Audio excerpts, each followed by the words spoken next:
Hello and welcome back to Football Kentron, the only English language podcast dedicated to Armenian football. I am your host Aram, and I am joined here by the usual suspects in Chadens and Armen. There's no Tito today. I think he is a little bit salty at the moment for reasons we will dive into later in this episode. How are you gentlemen doing today? All good. How are you guys? Good. Looking forward to a lot of topics today. Yep. We've got a lot to cover. There is a lot to cover, and every single time we think there's not a lot to cover, man, are we wrong. Trust me. There is. So let's start out with the under-21 men's national team, who began their European qualifiers campaign away to the Faroe Islands with what we can only describe as a shameful 2-0 loss. I think it was the inaugural match for the new manager, and I think it essentially became a little more of the same. We don't really have expectations of the under-21 national team.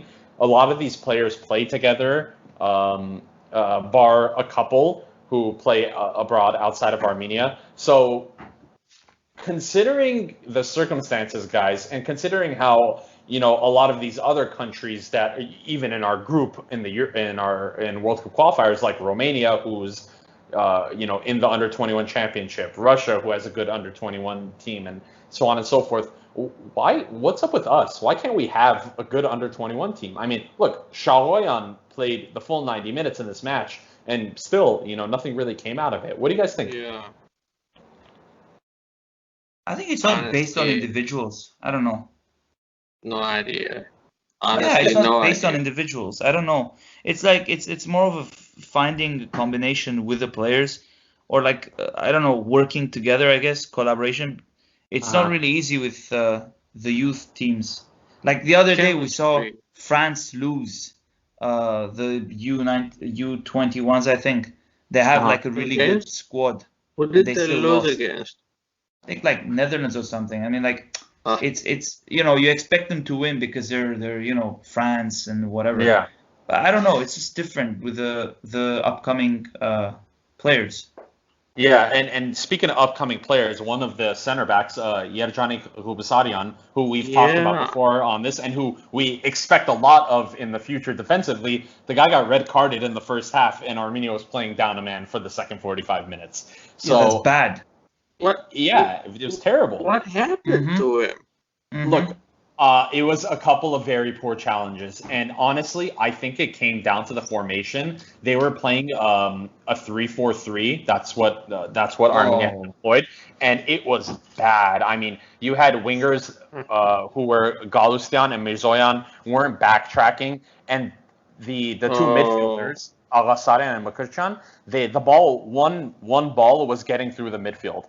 So when you have an attacking line that's not pressing, you have wingers that aren't coming back, and then you have two central midfielders who are being isolated. And if you look at the other one, Faroe Islands played 5 in their midfield. So they outnumbered Armenia greatly in the midfield, and it was like a walk in the park for them. Armenia literally could not hold possession for their life. It was very, very depressing match to watch. It's funny how you mentioned this, like with the 3 at the back, because today I was watching the Germany game against Portugal, and the hosts for the channel, they were discussing about the 3 at the back and stuff, and they were saying it's not fundamentally a 3 at the back, but it's also a 5 at the back defensively, and like now more teams are doing it, but it's mostly the strongest teams in the world are doing it.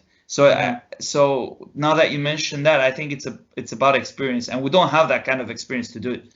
It's like playing the main team with a 4-3-3 formation, which is risky, but they need to get used to it. And by the way, what would the situation be with physical training? Because I've lately been focusing and noticing certain stamina and strength lackings for some of our youngings. Mm-hmm. This would be the case, for instance, for Spertian, who is a Champions League type of player who's already debuted at Champions League, but he's not from Armenia, is he? Now, Yeah. Armenian players from Armenia have the same problem. We saw this, for instance, with Vahan Bechakyan, that we remember how he was when he made his Armenian Premier League debut. He was like a baby doll. He was a skinny, tiny, short. Went to Slovakia for a few years, to like his formation years, first professional years as well, developing physically, strategically, tactically in every aspect. And now the guy is pure muscle. Armenia needs to step up on that aspect. I agree, and I think with the senior national team, the physicality aspect has been addressed. That's why we have a team of physios. That's a huge difference It between has made a huge difference. Exactly. The senior national team has a huge physical difference with the youth national teams. Yeah. Well, that results in Armenia's under 21 being in a 9-game losing streak. So it's not looking pretty. And the last time Armenia won was in November of 2019, a 2-0 win against Luxembourg. So it's not looking good for the under 21s. And I think the few talents that are there, like Shahoyan, like Narek Grigoryan, like Yerjanik, like Kurbashian, who for some reason Herman never starts any matches, which blows my what's mind. up with that? I don't get it. Tizian was playing as a number 9, which I thought he was more of a winger. Not his position. Yeah, so I don't get it. I think just poor all around. Bro, we just don't understand. It's simple as that. Yeah. Well, moving on, let's talk about the senior women's national team, who had a pair of friendlies against Kazakhstan, warming up for the September World Cup qualifiers that they will be taking part in. Armin,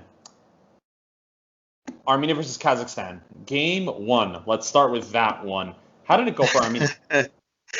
Good, yeah. I mean, the women's national team friendly window was a bit more bittersweet, which is better than the under 21 men's national team, and started off with a good win, 2-1 against Kazakhstan. Both games were held in Yerevan, and during the first game, we beat them 2-1 with both goals coming from set pieces, both taken marvelously by Armenian national team star and Alashket, of course. Star Mara Latin with 1 goal from a free kick, beautiful free kick, and 1 assist from a corner kick, a great corner kick to a newcoming center back called Armine Khachadrian, I believe.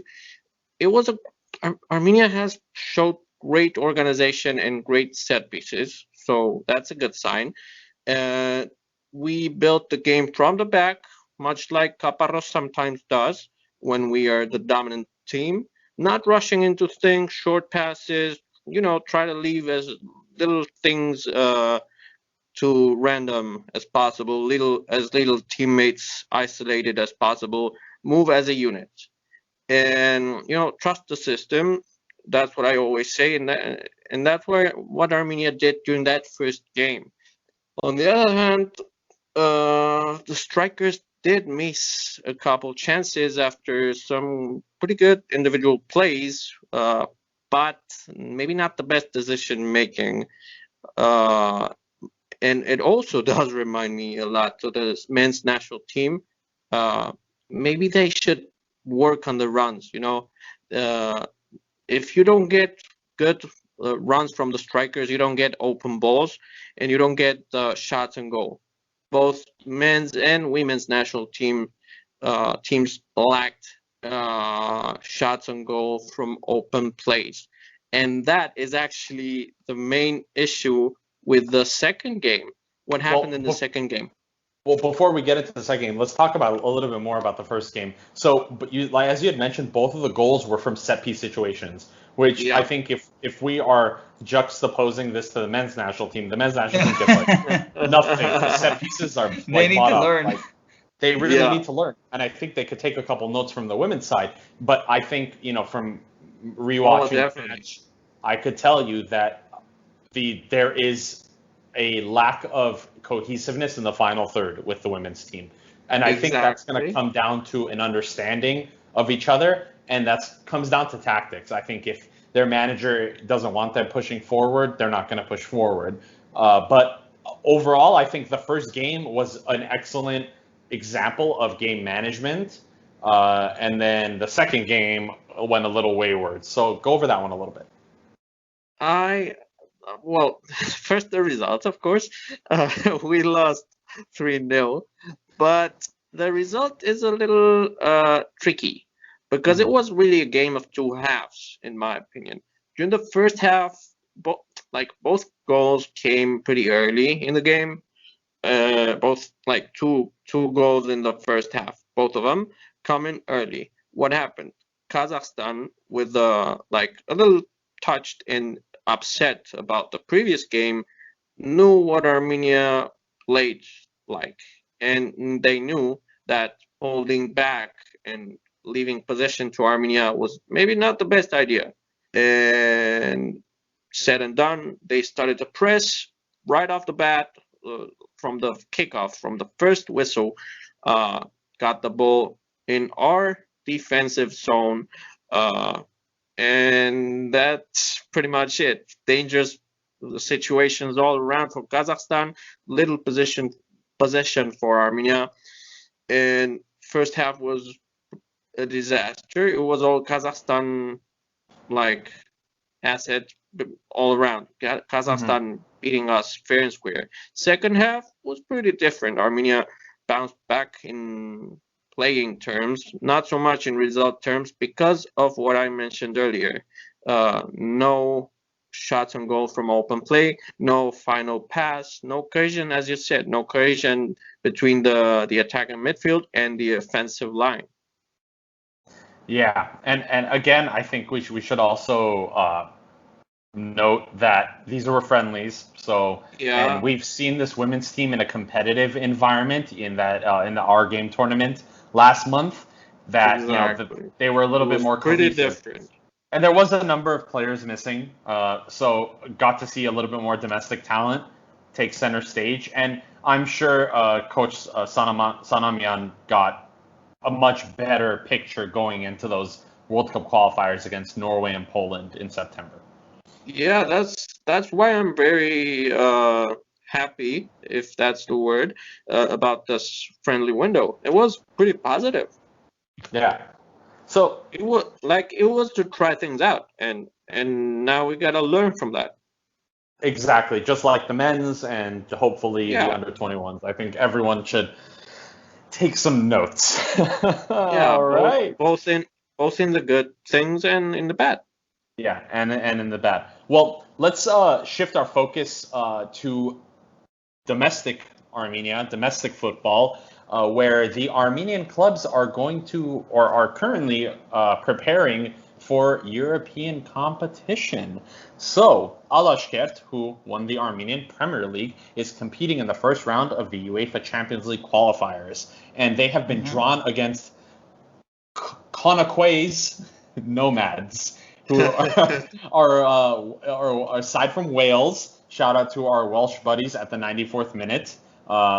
We have an interview with them. If you haven't seen that already, go ahead and check it out. You can find it on their Twitter account, where we just did a little profile on Armenian football.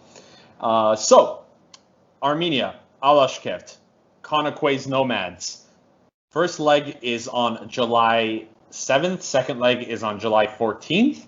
And this match is pretty important for a couple of reasons. Chadens, European competition, Armenia, doesn't really go hand in hand until Adana Armenia's two Cinderella runs that fell miserably at the last step how do you assess Alashkirt's chances? I mean, if we think about it, they have the best shot, right? They're starting in Champions League, so they can only go down. What do you think about Alashkirt and their chances of making any of the 3 European competitions?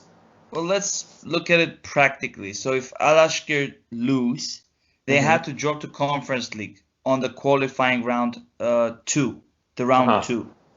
So if Alashkert make it to round 2 of Champions League and then lose, they drop to the Europa League Champions path round 3, where a loss there guarantees Champions path playoffs. So a win in round 1 of UCL is crucial at any cost. Yes. So we're hoping that at least 1 or 2 rounds they go through and manage to keep it going. Yeah, because again, like the farther you go in the higher tier competitions, the easier it's gonna get in the later rounds. So just like in a way, yeah. If Alashkert, all Alashkert need to do is win this first game, and they can literally lose 2 in a row, and they'll be in the playoffs of the Conference League, which is honestly like not that hard to win a game and lose 2, right? You'd think. Exactly. Give us your assessment.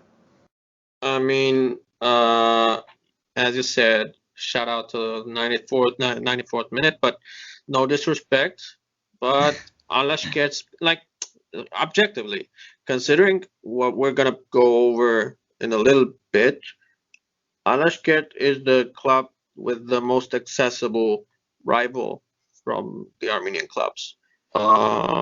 Sadly, Armenian clubs in Conference League didn't have the same luck, and Alashkert are the only favorites. Even if it's gonna be a hard-fought match, pretty similar forces, but this time Alashkert are favorites, and I'm positive about them. I'm optimistic about them because Alashkert has a good balance between Armenian players and foreign players, proven players and unexperienced players, young and old, captained by Artak Grigoryan, who is one of our local favorites at Football Kentron. Exactly, the one and only lion of the midfield. So, and they do have some young guns that will have plenty to prove and have definitely more than enough talent to deliver. So it's gonna be pretty interesting to see Alashkert. So let's just compare apples to apples. Obviously, these aren't a measurement overall, or should be taken with a grain of salt, because anything can happen in 180 minutes of football. But Alashkert is valued per transfer market at $5.5 million as a team. So the value of their squad versus Konakwe's Nomads are valued at 1.96 million. So a club from Armenia is valued 2.5 times more than this club from Wales, who did win the league. So I mean, these are both league winners, of course, and a lot of their players are English and Welsh, except they have like one of their goalkeepers is Australian, and their star player is their striker, Michael Wild, who is old. I mean, he's 37, and he scored 2 times more than their second highest goal scorer of the season, Callum Morris. So it's realistically about shutting one guy down, whether Alashkert can do that or not. And we know now Alashkert have Alexander Grigoryan as their manager, who is a far better tactician than Khashmanyan. That's for sure. Honest to goodness, I think I'm never ever really confident when it comes to Armenian clubs in European competition passing through. But I genuinely believe that Alashkert should be winning this game, and they should be doing so comfortably. Yeah, they are favorites, and as you said, we can't be overconfident because we know how Armenian clubs are like, but they really are favorites, and they, for a change, they like have what it takes to fulfill, to deliver. Yeah, and we have very good and exciting players. David Davidian, who was unfortunately injured and couldn't make the national team matches, but I think a player like that can terrorize a defense in the Armenian League should be able to do the same against a Welsh side. I don't think there should be a difference. But, however, I think one thing that is important to note this time around versus the last 2 seasons is that the matches are going back to being 2 legs. So something that Ararat Armenia was able to capitalize on last time out was that it was single elimination, but we're going back to the traditional home and away matches this season. So it's 180 minutes of football versus 90 minutes where anything can happen. But again, I think, like we said, we assess their chances to be very well. And if they go through, Armen, do we know who they would be playing in between? Would you happen to have that information offhand? I believe it was Aris Salonika. I'm not sure. I will check. But Sure, I believe it was Aris Salonika, which is kind of hard for us because we love our Greek brothers, but we will see first. But meanwhile, this we can talk conference about league is a great the conference opportunity. league. Yeah. So let's There's a lot switch. to talk about. There is a lot to talk about. You're right. UEFA Europa Conference League. This is going to be the inaugural season of this competition. It is the Europa League for Europa League, where the whole idea was to give the countries with lower coefficients, such as Armenia, an opportunity to participate in European competition. However, they went ahead and did things like guarantee Tottenham Hotspur's a playoff berth, which ruins it for a club that makes a Cinderella run to the playoffs. But in a way, anyway. yeah. Yeah. So we have 3 teams that are participating, the runners-up and 3rd place in the Armenian Premier League, and the cup winners. So Urartu will be playing against Maribor of Slovenia. Noah got drawn up against Kupion Palonsura of Finland. And Ararat Yerevan got probably the most difficult side, Hungarian side, Fehérvár. So, Armen, a lot to dissect here. We have 3 different teams. Let's start out with the team that got 2nd place in the league, FC Noah. What do you think about their draw, and what do you think about their chances? Well, in theory, and highlight keyword theory, they would be in Conference League the one with the most chances of making it through, because Noah is maybe the strongest, arguably, of the 3 Armenian sides. They actually signed a couple of interesting players. We're going to talk about that in a while. They also have already succeeded this last few years with some Armenian talents like Jordi Ararat, Benik Hovannesyan, and Pedro Saletyan, of course. Yeah. So it's a solid team. They did lose their goalkeeper, the Italian Bimercati, so that's going to be tough for them to find a replacement. And also, KP, in theory, is the weakest of the 3 draws. But I've been checking their squad, and they have some good quality. They have some European quality. They have players that come from all over, like top 10 European leagues. Not to be underestimated by any chance. Yeah, of course. I mean, value for value-wise, they're Noah and Coops, which we're just going to refer to them as for the sake of making it easy. And that's the name on their symbol. They're fairly even, and this team got 3rd in the Finnish first tier, and they are a mainstay in the top flight in Finland.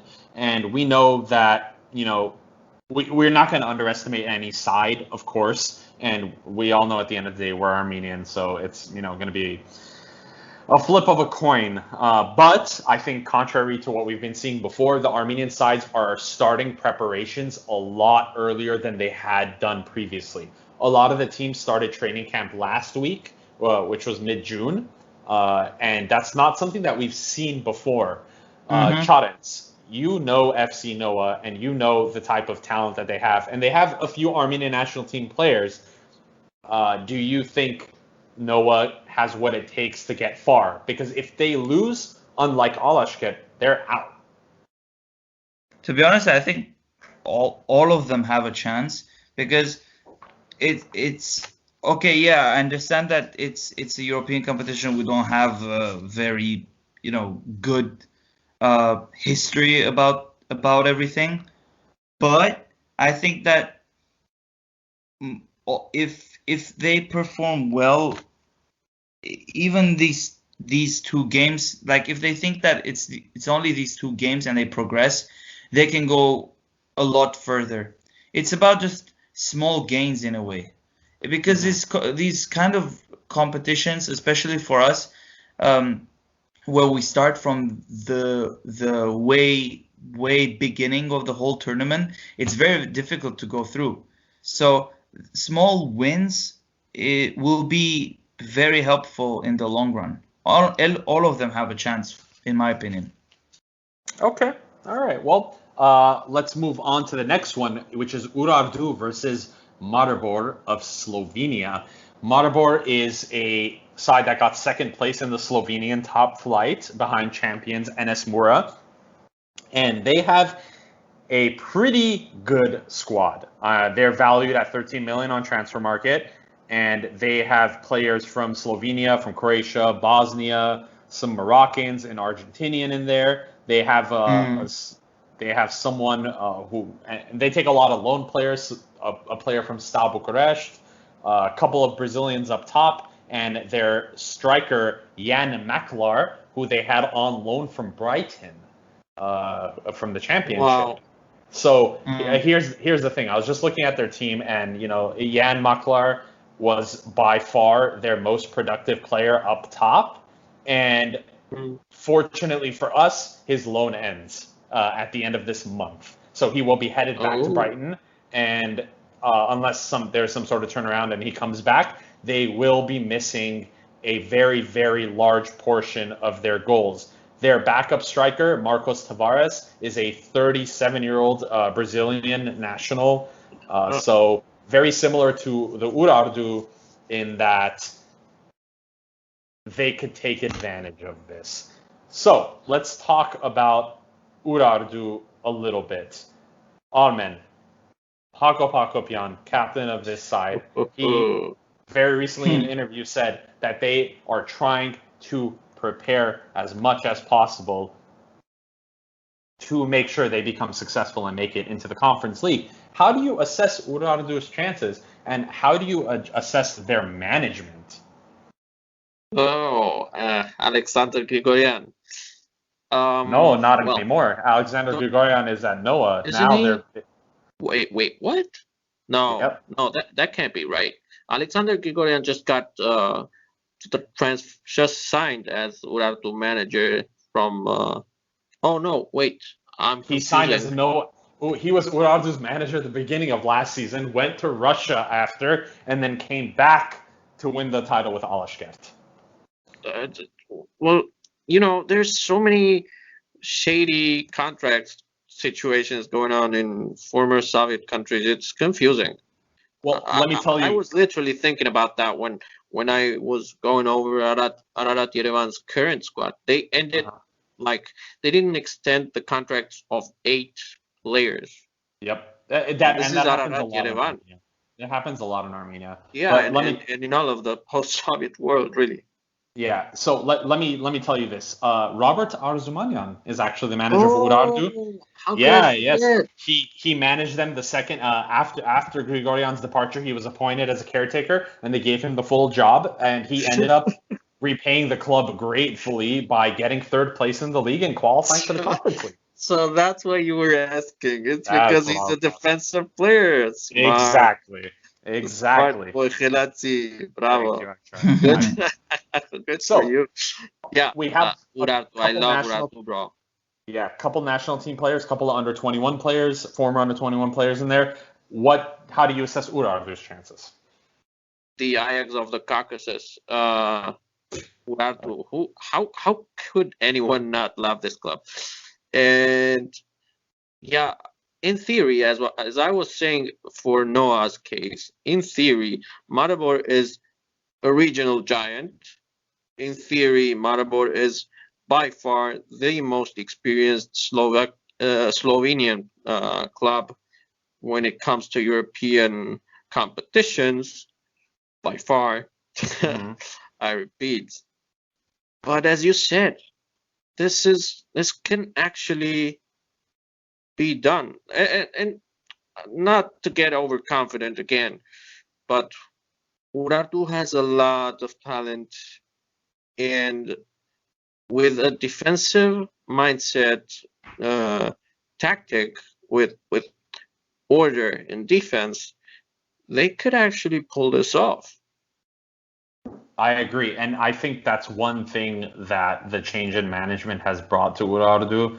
Of course, bringing in someone who is a center back by trade, I think you are going to have that make waves throughout your team, and that's something we could see. Eric Simonian, who broke into the first team at 17 years old, is a starting central defender, and getting someone like that who had a national team call up already, some European experience, I think can be amazing for the national team, and I think it could really, really take a lot more players far.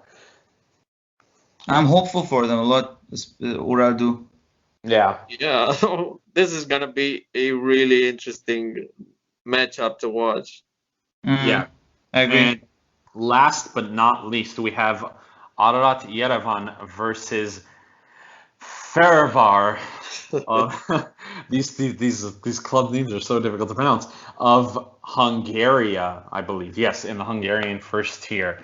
Ferivar is a very big club, a lot bigger than the current size of Ararat Yerevan, because as we all know, historically Ararat Yerevan is a Goliath, and they are unfortunately not that anymore. However, Vardan Bichakjian, under his management, they have been doing a lot of very, very good things. But it felt like there's still a little bit of a few pieces here and there missing to get them to be the team that he wants them to be. Armen, how do you assess Ararat Yerevan's chances, and do you think Bichakjian can get them past such a very difficult test, considering Ararat's going to be in preseason and Ferivar, I believe, are mid-season currently, right? Yeah. To answer your question, hard. No. I mean, I hope I'm proven wrong, and Coach Vartan is by far, in my opinion, the best Armenian coach in the Armenian Premier League.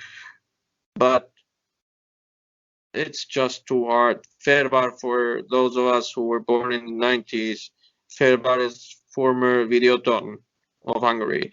Ferivar is an Eastern European giant.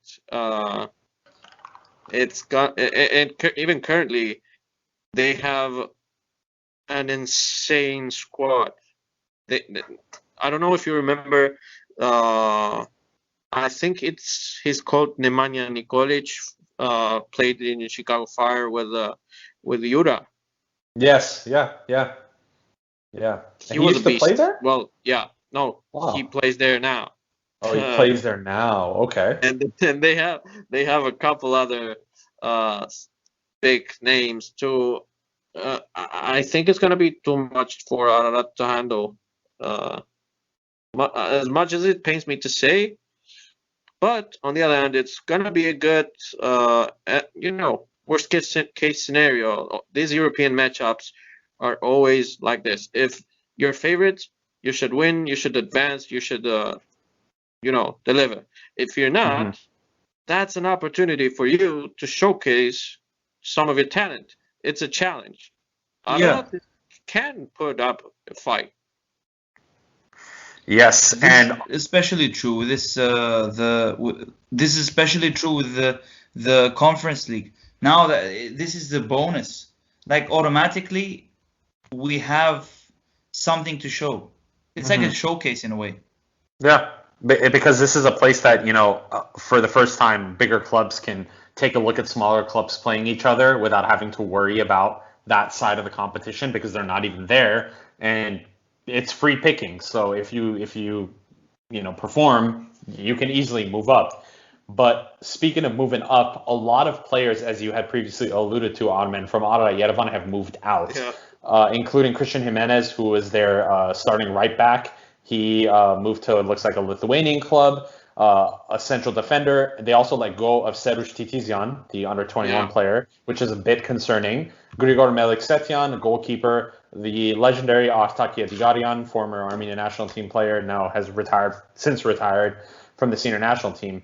So we're going to be expecting them to bring in a few players because their squad is looking a little bit thin at the moment, with a lot of people headed out. And of course, we know that Vardan Bichakjian is a very good manager, but if you don't have a set full squad, are you really going to be able to, take on a team that big? It's a very tough ask. Yeah, I mean, most of the players they haven't renewed were not undisputed starters. Maybe they were starters, like as you said, the first one. What was the name? Jimenez. Then there's Hurtidze, the Georgian one. And then, well, of course, Yedigarian. But Yedigarian is not at his peak no more. Of course. Grigor Meliksetyan not only is not at his peak, but he's the substitute of the goalie. I think it's Ermakov, the starting goalie. And they're keeping him, so that's a good sign. And if you think about it, when it comes to field players, they keep most of their starters: Girar Markarian, Garem Muradian, David Manoyan, Edgar Malakian. It's like they're going to get decimated, but they also are going to bring in some quality. They are already bringing in some quality. We're going to get into that. But if they get, like, I don't know, 4 decent replacements, they're going to be good. I think something that's super important to note with this Ararat side is that after the departure of Solomon Udo, who left mid-season to go to Shakhtar Karaganda in Kazakhstan, that was some good money. But they struggled in the midfield. So I think they did. If Vardan Bichakjian can find an adequate replacement for Udo, which is going to be tough because Udo's a national team player, I think they can do. There is a possibility, but if we're assessing everyone's chances, Ararat Yerevan definitely has the lowest for sure. Definitely, especially considering opposition. Yeah, especially, and it's like it gets boosted, like definitely even worse. And we have it right over here. So, here we go. If Alashkert win their match, this is in the Champions League, they play the winner between Tuta of Albania and Sheriff, who are Eastern European giant club that Aras Ozbilis actually played for. So I think if Alashkert is to get through, and if somehow Sheriff loses, they might have a good chance of getting even farther. But again, like we said, Alashkert, it's kind of really on them right now. If this first match is going to be very, very important. Again, those games are on July 7th, leg 1, and July 14th, leg 2 for Alashkert against Konakwe's Nomads. And for the Conference League matchups, the first leg is on July 8th, and the second leg is on July 15th. So we will be keeping a very close eye on those matches. And you know what? As you said, Sheriff is clearly favorite at their matchup, but even then, Sheriff is not, for instance, is not as powerful now as Fehervar and Alashkert. If we're drawing comparisons, Alashkert is currently better than a very decimated Ararat Yerevan. Alashkert is way more solid, playing at better level, even if in the head-to-head, Ararat Yerevan maybe won the last couple games, but Alashkert have even like a pretty solid expectation, if we will, Mhm. like, to put words on it, Yeah, Alex and can make it through. yeah, and again, under Alexander Grigorian, who's used to managing top Russian Premier League sides, I think There you go. I think it's very, very doable. Well, that is it for the club talk. We can go over. It looks like here in our notes we have a couple of players who are also participating in European competition. We have Champions League Kairat in Kazakhstan, where Kamal Hovanesyan currently plays, but we don't know if he's necessarily staying there. They play Maccabi Haifa of Israel. And for Conference League, we have MSK Žilina of Slovakia, of course, Vahan Bichakjian. They are going to be playing against Dila Gori, which is a Georgian club. And again, we don't know if he's going to be there either. I honestly hope to God he's not.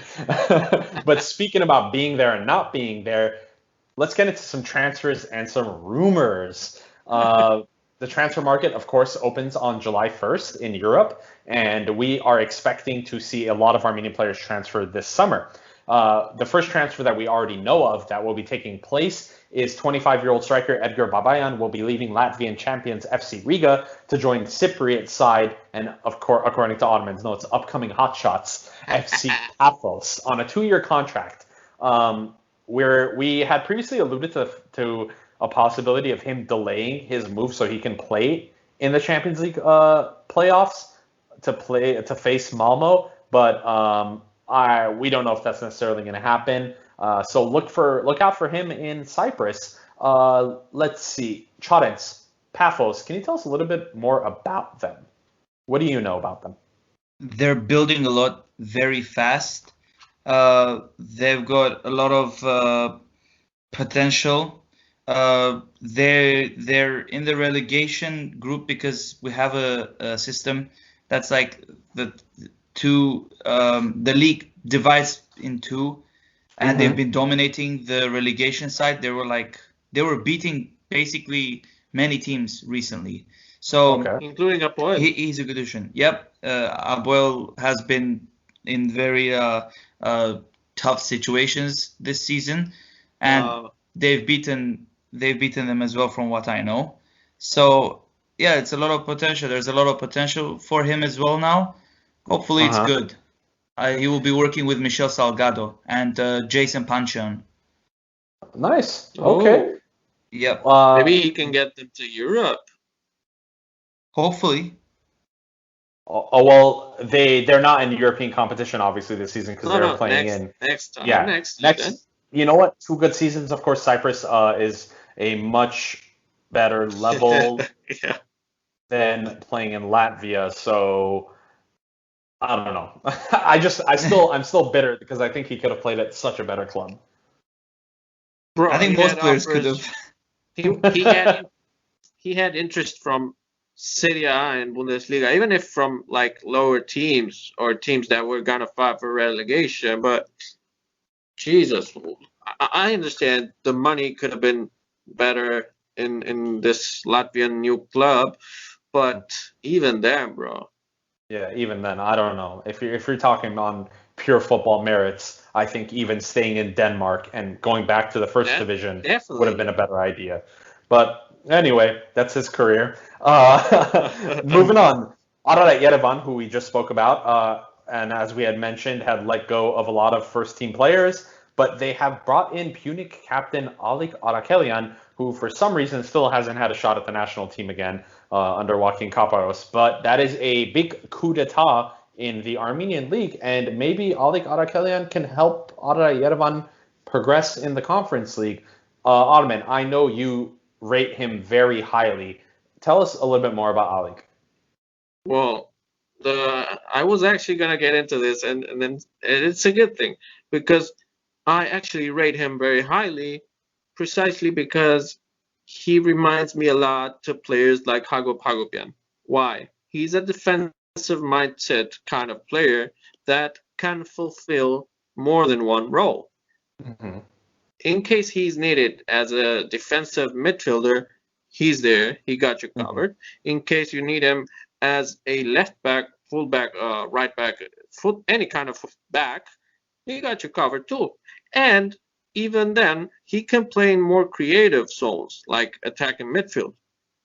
He is a very versatile player that is not that doesn't like bow to pressure, that can deliver under difficult circumstances, and was rewarded for his experience and his endurance with Punic's captaincy. And Actually, a pretty young age. Yeah, and a midfield partnership between Arakelian and Muradian, I think, can be something that is what Ala Yerevan would be missing. That could potentially propel them to a title challenge and maybe European competition. It's yet to be seen. Speaking of European competition, Alexander Karapetyan made a very timely jump out of FC Armenia to FC Noah, who are currently preparing for the Conference League. So Karapetyan staying in Armenia and, sticking true to what he had said previously, that he kind of wants to end his career in Armenia. Chadens, how do you assess this move for the national team striker? And do you think he is going to help Noah get to where they want to be? Definitely. I mean, it's a good addition. It's another player to have. It's another player to use and deploy. And he's got the experience, above all, to do. He kind of reminds me of Zlatan or someone like that. Because how many teams he transfers to. Yeah, and he's definitely got the personality and the mindset. Yeah, too. Let's be real. It's a great move. Yeah, I think he was being used very incorrectly at Armenia. That's why they didn't see the results that they were wanting to see. Bro, that whole club was used incorrectly. I agree. With the amount of money that club has, I think we're going to see a complete overhaul of Armenia, and well deserved, because you can't put that much money into a side and play that poorly. I think you need good management, and they didn't have that. I think they would have been better off with Campagna, who I know we complained about. Obviously, we're not a fan of his managerial style, but no, they would have made top four. They would have made top four with him. I completely think they would have. Dear listeners, you should check out the documentary they have, by the way, just for fun. I think was it V News, the one that did it with their European qualifiers run?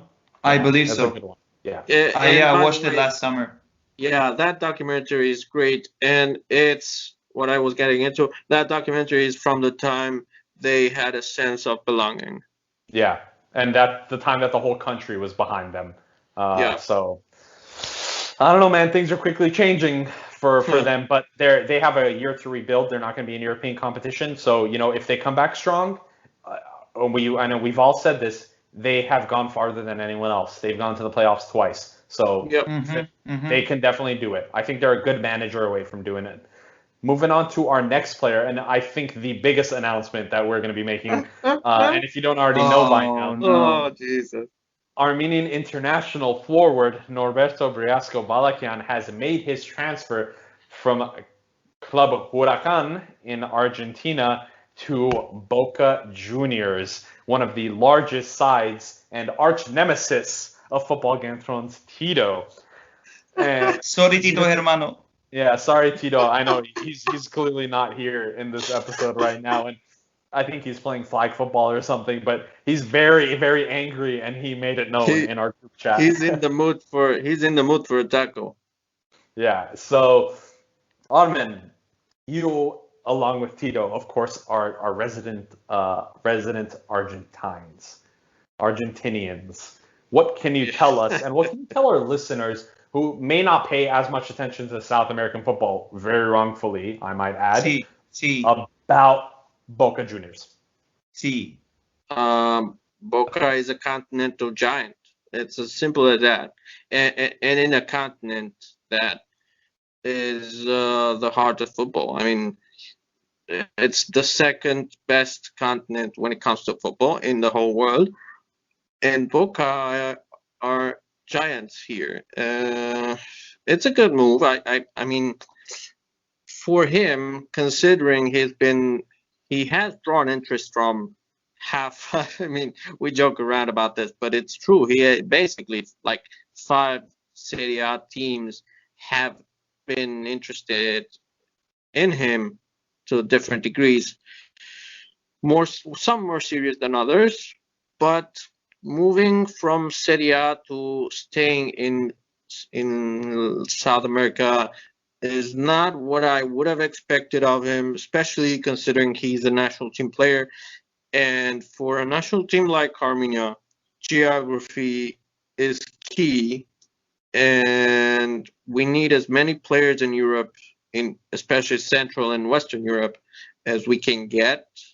And Balakian was almost there. He had interest from half of Serie A, from Norwich City in England, from Feyenoord, the Dutch giants, and Basel, the Swiss giants, and a couple less known teams too. But from that to stay, even if Boca is a giant, which is definitely something to pay attention to, and they will play Copa Libertadores, which is the second best club competition in the world after Champions League.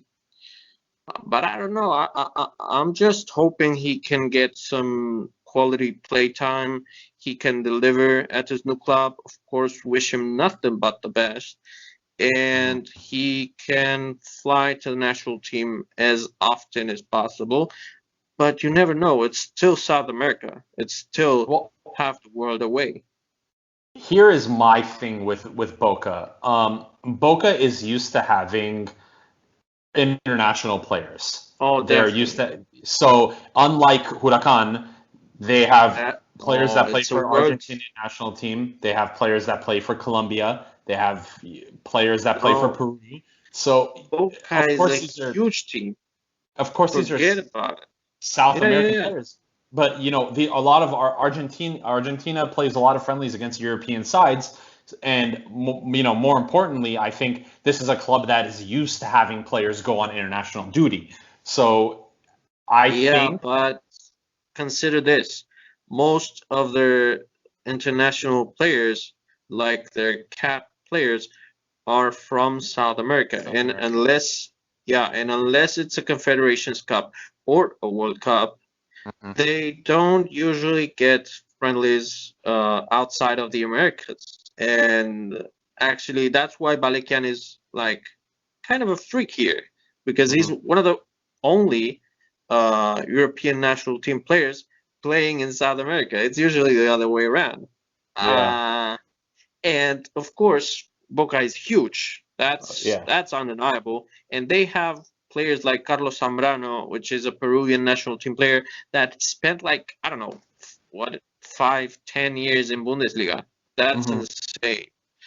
They have had Carlos Tevez and Mauro Zarate until this transfer window. Sadly, they're not going to be. Pavon, another one. If you watch LA Galaxy, he was on loan at the Galaxy. They have Daniele De Rossi from the Italian national team. Marcos Rojo. Marco Rojo, exactly. No. Yeah. They're about to sign, actually. They're about to sign, speaking of Peruvian national team players, they're about to sign Luis Advíncula from Rayo Vallecano. But, as much as it's a big signing, because if we're talking about the importance of Boca, Balakian just went from having, we were talking about this in the group chat. Balakian went from having 17K followers on social media to 77 followers on social media 1 month, with 1 month difference. In 1 month, just because he signed for Boca, he more than tripled the amount of following he got. That's how big Boca is. Boca is huge. It's undeniable. But from an Armenian national team fan point of view, the move was to Europe. And I hope he plays a season and moves to Europe now. I don't know. I hope he does. I don't know if he will do it. Well, from what I'm seeing, departures from Boca end up going to La Liga, end up going to Liga MX. Oh, definitely. which Tito thinks is where Balakan's gonna end up after this. They just they just had Soldano, but they had him on loan from Olympiacos. So they go to good places. But again, I think this is also something that we touched on in our group. The move meant a lot to him, and it meant a lot to his family. And it's very likely that he decided to stay for, the purpose of staying closer to home. Exactly. Yeah, sentimental reasons. And that actually reminds me a lot. Sadly, reminds me a lot to Mauro Gevgezian's case. He, Armenian national team striker, a tank, a beast in the box. For those that don't really know much about him, and he's from here as well. He's from Uruguay. He played in Argentina for several years. He excelled at Peru. He played Copa Libertadores. He played great too. And he got offers from Valencia in Spain and Sporting Lisbon in Portugal. And he refused. Why? Because he wanted to stay with his family. Why would... I mean, I understand. I love my family. Who doesn't? But you have a chance at transcendence. Take it. Yeah. I mean, and now he plays for Manucci in. He plays for Minnow in Peru. In Peru. He's now irrelevant. Sadly. Yeah. The way I see it for Balakan, there's more though. It's not just that though. What do you mean? Yeah. Then again, okay, Mauro was a lot older, I think, when he finally made that big breakthrough. Not much older. Especially since you consider the type of player Mauro is. Mauro is basically playing as good as he used to play. The thing is, he just pays his dues at a way weaker side. But he's not much worse because he was 26, 27 when he started to when he got to the national team, when he got the offers from Europe, he was starting to reach his peak. He's now a little past his peak, but it wasn't that different. Yeah, I mean, look, I think he peaked. I think at one point when he was at Alianza Lima. I think he did really well. I believe they were playing Libertadores at the time. And then again, they became champions. Copa Libertadores, Peruvian champions. The Armenian national team, the offers from Europe. That's when you gotta hop on the train. Exactly. So you're saying your fear is a missed opportunity, essentially. Definitely. Just in a way, I think that's his fear. Yeah, I think that's his fear. But there's more to that though. It's definitely my fear. Think of it. Especially Challenge. Boca Juniors. Especially if you consider if you consider Balakan's peak is now. Balakan's peak is not going to be like Gevgezian's peak.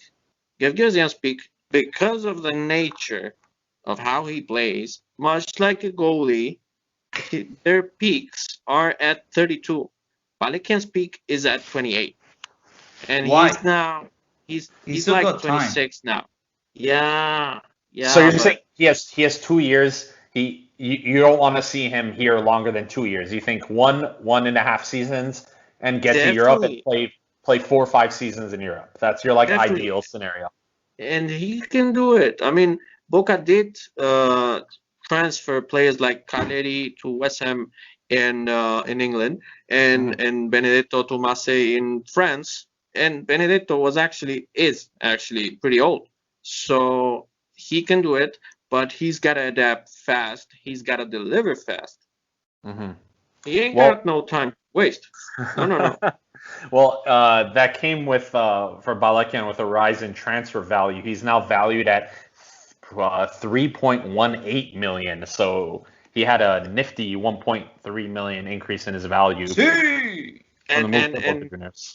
And speaking of no time to waste, elaborating a little on Balakan, fun fact, this is actually funny fact, when during the press conference and his presentation with the Boca president, Boca president made a joke about how quick he had to start scoring for the club. Oh. So yeah, this is a big deal, and hopefully, I think he's got the personality to adapt quickly, to deliver quickly. But I don't know if he's got the heart to move to Europe when the time comes. Well, we'll see. And I think to put it into context for people who aren't as familiar with South American football, the overall market value of Boca Juniors' club is $108 million. That is like 25 times an Armenian club team's value. Other players like other Boca Juniors players now. Eduardo Salvio, former Benfica, that's one, and they're also about to sign, aside from Peruvian left back, fullback Advíncula, they're also about to sign former Schalke striker Franco Di Santo, and former Schalke and Chelsea striker Franco Di Santo. So yeah, that's how much of that's how big of a club we're talking about. Yeah. Well, hopefully he can get into the first team and stay in the first team and make an impact. But I think overall we're very excited. I'm definitely going to start watching Boca Juniors matches. If I see him in the lineup, I'm flipping the TV on. Wow, we were on him for a while. Let's move on to some rumors. We have Arshak Koryan, who is linked with Punic and Noah, which would be a very bad move, I think we can all agree on. But fortunately, he has already started preseason training with Khimki, his club side. So maybe he stays, and I would honestly prefer he stays. What are your thoughts on that, Chadens? Look, I personally want him to move ASAP. Simple as that. Why? Where and why? No, I'm not doing the predictions again. Well, not predictions, but what league would you prefer he goes to? And why do you want him to move? Yeah. Well, something like Vahan. I don't know. Okay. Elaborate. Like, I don't know, out like of Russia. something like I think that's Vahan. what he means. Just get out of Russia. Yeah, no offense, but yeah. It's not no something offense. like Vahan. I don't know. Like, that's the best we can do if you think about it. Like it's not a pessimistic view. It's a realistic view. That's the best we can do at this point. So might as well just shift as much as possible to Europe. I think. Definitely. Well, I think he's obviously a very, very talented player. He's unfortunately very injury prone. Very similar to Ozbilis in that sense. In many senses, he's actually very similar to Ozbilis. But I think he has played in the Netherlands, right, for Vitesse. So, maybe a move back to the Netherlands could be good for him. I don't know. No, that wouldn't be just good. That would be amazing. Yeah, that would be great. Exactly. That's the thing. It would be a little too good. I don't think it's possible now. Yeah, I don't think Khimki's necessarily going anywhere, and I don't think he's going anywhere with Khimki. But yeah, I think realistically, it wouldn't. Yeah. The good thing is they're not getting relegated. Yeah, that's a pretty big positive. The one good thing. And to be honest, I wanted to ask you guys, what do you think is up with Koryan's situation with the national team? Because he's been left out lately by Caparros. I think that comes down to consistent play time. I think it's been really, really inconsistent at the club level. But here's the thing. I think if he starts the season off a little good, a goal here, an assist here, I think he'll be back in the team. Because there's no denying his talent. And I'd rather, again, I know I use this a million times, but I'm going to say it again. I'd much rather have him coming off the bench than Babayan at this point. Even though I know Babayan is a very good player, but he's not playing at a good level. Latvia is not a good level. And Russian Premier League is a substantially higher level than Cyprus. So, if he's banging in a goal against CSKA or giving an assist against Zenit, I'd much rather have that type of player coming off the bench. That's my personal opinion. Yeah, especially because last year his impact for the national team was like that. Yeah, In the his Nations League. okay, maybe not his first game against Macedonia, but that was Caparros's first game as well. But in the on the second game against Estonia, he was man of the match. So or alongside Garabedian, but even then, He was pulling the strings for sure. definitely. Well, let's keep it in Russia. Where Nizhny Novgorod, who are a newly promoted side to the Russian Premier League, correct? Or no, they are in the Russian Premier League. Are they No. second division still? Nizhny Novgorod, yes, second division. Oh, But well, it's a big city and a lot of money in that club. Well, big city, a lot of money, but still in the second division. And they're looking to sign David Yurchenko and Webemar Angulo to bolster their squad. And honest to God, I would say absolutely not. I'd much rather them be at Alashkert and playing in European competition than going to a Russian second division club and just, not going anywhere. I think staying in Armenia is a much, much better option. What do you guys think? Yeah, it could be. I mean, both alternatives have like their pros and cons, but in Yurchenko's case, I even if there's an offer, even if there's interest, I know he's not going to take it because much like Garabedian, Yurchenko has reportedly stated that he wants to retire in Armenia. So and he's like 5 years older than Angulo, so in Yurchenko's case, it's not going to happen. But Yeah. Angulo could go a couple years, especially if Nizhny Novgorod managed to get promoted, which is not like a far-fetched possibility. And again, speaking of Webemar Bangulo, he's, in my opinion, I think he can easily fit into a Russian Premier League side. Or I don't, especially, seeing his performance against Croatia, I think if he's in the right system with the right partner, he's playing way below currently at the level that he should be playing at, and that's just my personal opinion. I know Armin's has a different opinion from that, but I think he can do better. He can, but not as good as you think he can. I mean, I don't think he's as good as, say, like the other naturalized defensive mid. I don't think he's as good as Udo. They have different assets. For instance, Udo is more of a mental player. He knows where to position himself. He has way better marking, whilst Weimar is more physical. He has a way better tackle and way better long distance shots. And maybe that's the reason why I like Udo better because he understands the game better and doesn't leave you hanging.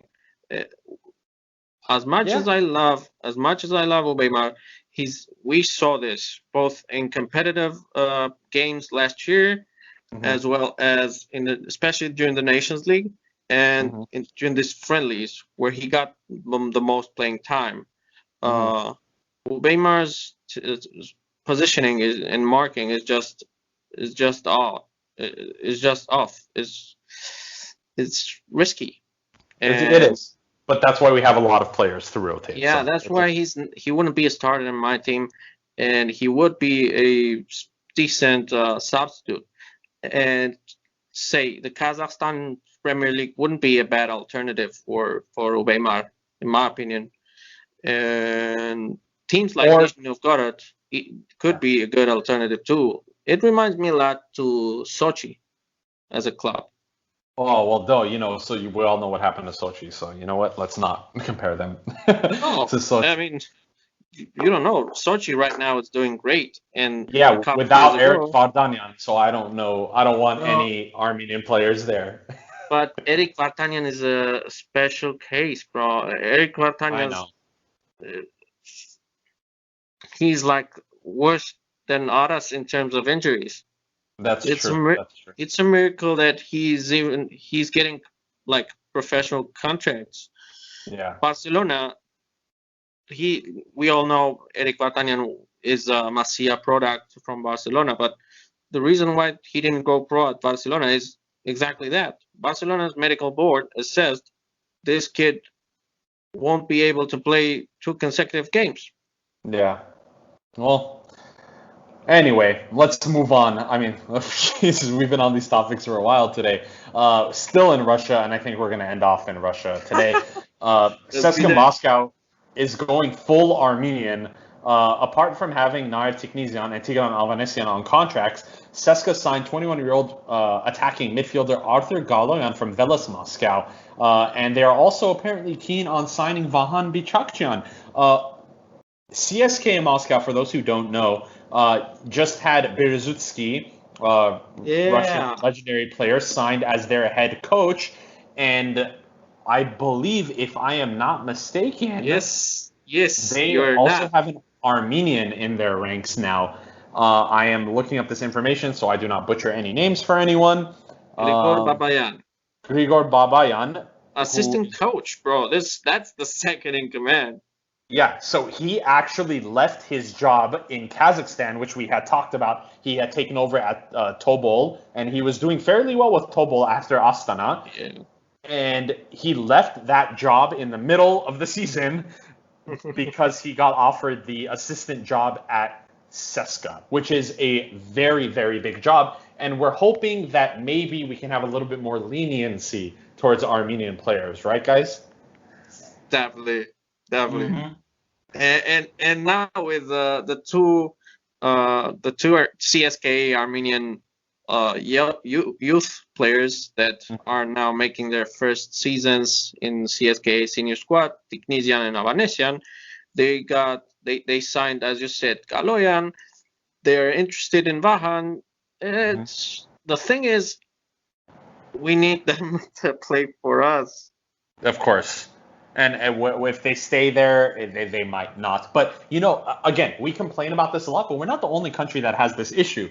CSKA Moscow in their ranks has Konstantin Maradishvili, who is a Georgian, Russian and Georgian, and he is a defensive midfielder, 21 years old, insanely talented. And, again, just like how we want Tiknezyan and Alvanesian,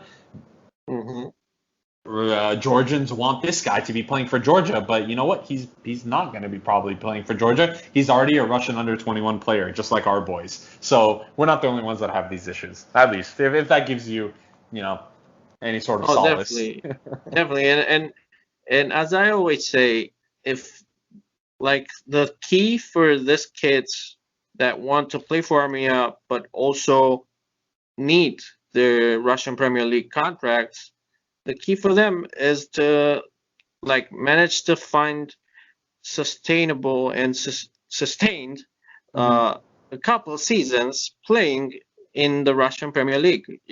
They need to play 2 or 3 seasons continuously in top flight and become necessary members of their clubs. They can't become liabilities. Once they become essential, irreplaceable, they can choose us. Well, let me put it to you this way. There is currently a player that plays for Rostov 2, Rostov's second team. His name is Sergei Kochkanyan.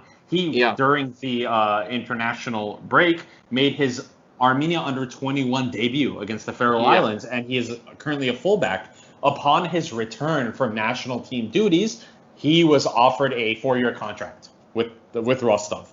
So he's Armenian. He already has signaled his intention to play for Armenia. He's 18 years old, made his under-21 debut, and he, is important enough to this youth setup that Rostov has at the moment to be offered a contract despite already saying and being the only person in the squad that will not be playing for Russia. So maybe there could be some sort of tide changing. I don't know. I'm trying to be positive here. Yeah, I don't know that's gonna be the case. I mean, he is talented. He wants to play for us. he has been offered the contract and signed it. Mhm. But for him to play, like, let's be real, senior national team is what matters. So for him not to play for Russia and play for us, I honestly believe that what anyone needs, what any Armenian or minority player needs to play for their homeland, their ancestral homeland, is a couple of real game time in Russian Premier League. Like, not, I don't know, not being like a substitute or like an emergency kind of player. You need to be essential in a solid Russian Premier League. And that's the thing, you know. CSKA's 3 Armenians in the senior squad, Tiknisian, Avanesian, and Galoyan. All 3 of them are really young, under 23, I believe under 21, all 3 Under of them. 21, yeah. And all 3 of them have expressed desire to play for Armenia. Though, like, in order of importance, Tiknisian is the one with the most chances of succeeding because he's the one that has been playing at senior squad CSK the longest.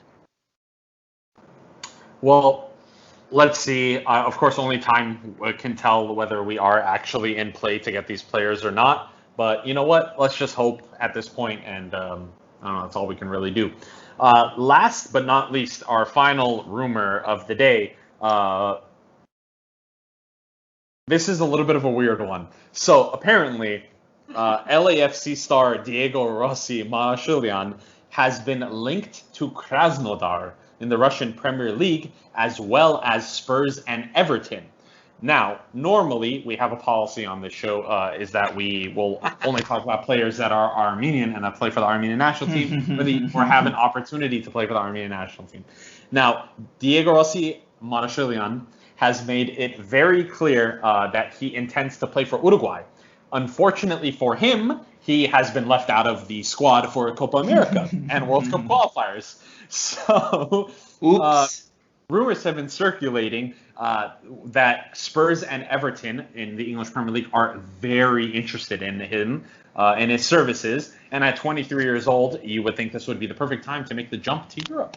However, Krasnodar have come in with what we understand to be an extremely interesting and very unique offer. Now, Krasnodar want to bring him in on the condition that he plays for the Armenian national team. Now, you might be wondering, why do they care? Well, this is why. Because in Russia, if you're an Armenian national, you do not take up a foreign player's spot on the roster. No, not just that. Let's call things by their names. Krasnodar is owned by an Armenian. There you go. So, Krasnodar, for those of us in the West that don't know much about Krasnodar and the Armenian world in Russia and the East, Krasnodar is the Eastern version of Little Armenia. It's true. Yeah. It's true. So, you know what? It could be a very interesting proposal, but if we're also being realistic here, there are two ways we can look at this. There is interest from Premier League sides. We know, of course, anyone with half a brain is going to take playing for Tottenham or Everton above playing for Krasnodar. However, we also have to look at his international pedigree at this moment in time. He, although has been called up to the Uruguay squad for World Cup qualifying matches, he spent all 3 games on the bench and he did not play a single minute, which means he is still eligible to play for Armenia. Now, he has played for the under-23 side in Olympic qualifiers, but that is not a FIFA-sanctioned tournament, so he is still not considered to be an Uruguayan player. Now, at 23 years old is still very young. He could still easily make his international debut for Uruguay a few years down the road. And of course, going to a club like Tottenham, a Conference League club, they're not even a Europa League team anymore, may very much likely boost his chances for going with Uruguay. But let me pose this to you guys.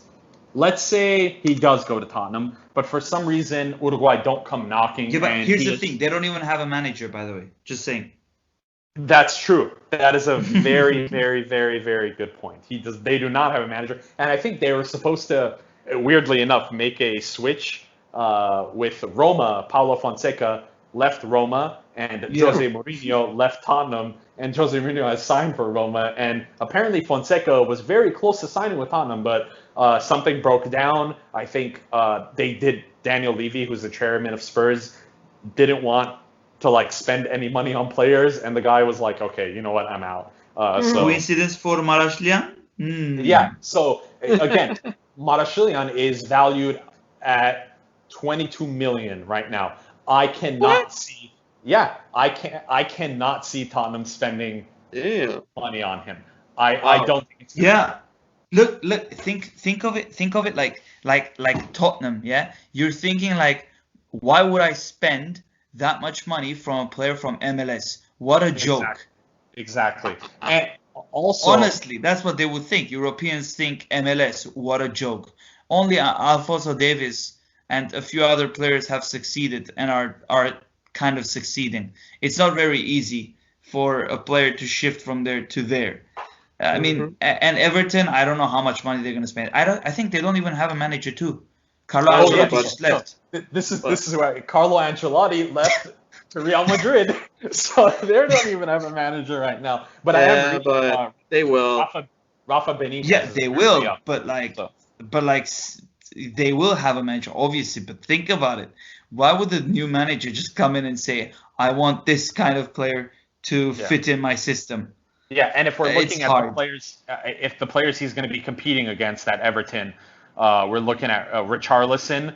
We're looking at Calvert-Lewin. We're looking at Theo Walcott, Yannick Bolasie, Alex Iwobi, Gylfi Sigurdsson, James Rodriguez. These are players that he's going to have to compete with for a starting spot.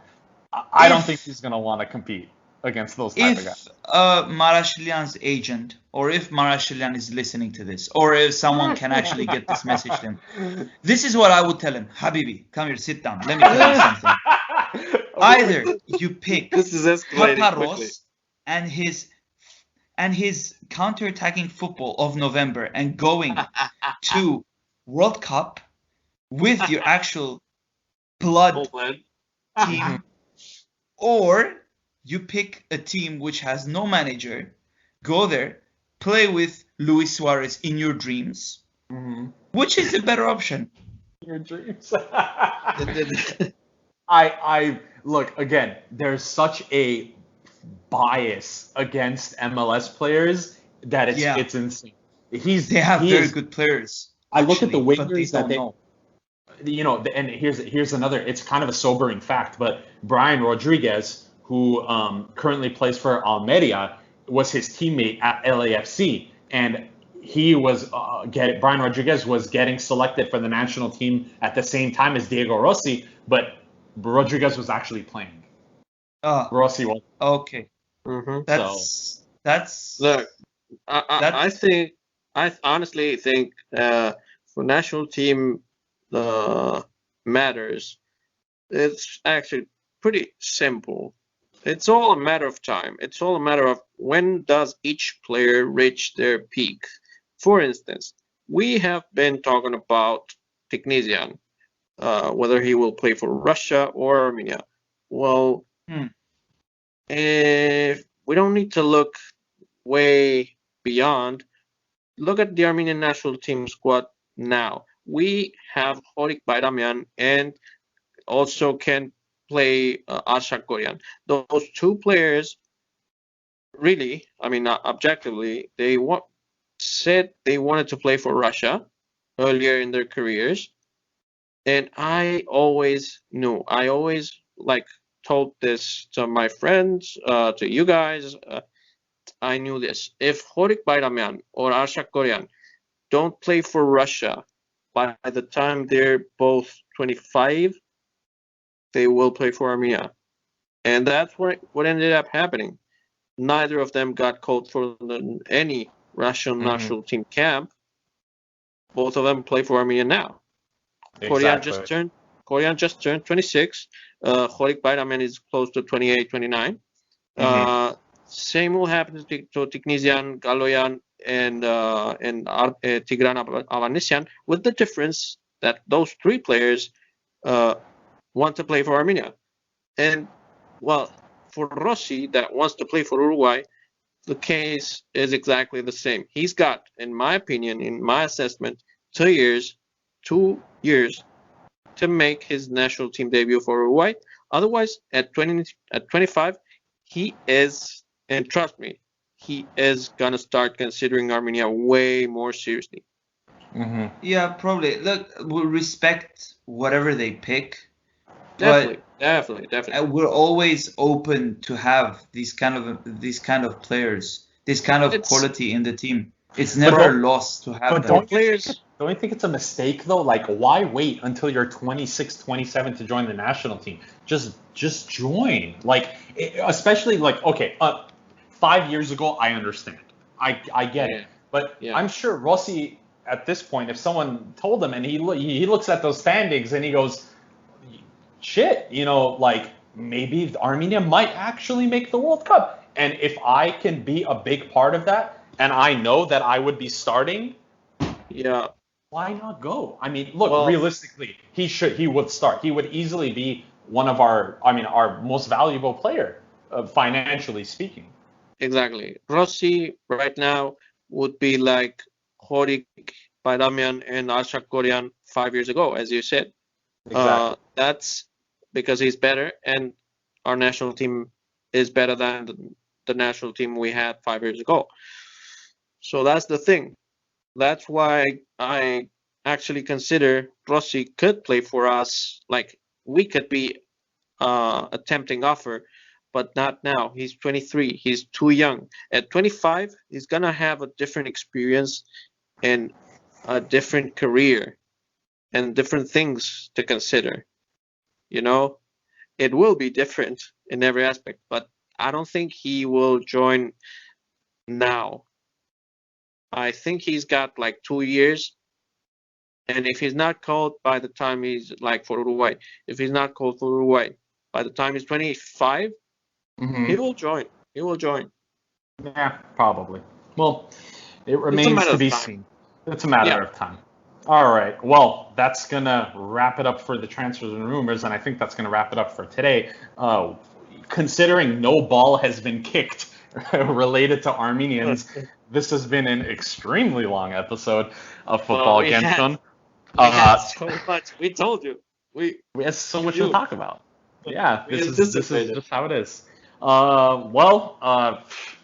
Thank you guys for joining me today. This has been a wonderful conversation, and we hope you made it this far and listened to us blabber on about the politics of Armenian-Russian relations in context of football. Why wouldn't they follow us this far? We have such soothing voices, bro. Exactly. Check our website that we just launched. Check our social media pages. Share, follow. Usual. Tell us which voice is sexier. Yeah, go ahead. Let us know. All right. Well, remains to be seen. Big episode coming soon. Yeah, we got a lot of good stuff planned for you guys. Hopefully you appreciate it. And this has been Football Kentron on behalf of Armen and Chadent and really salty Tito. Peace out.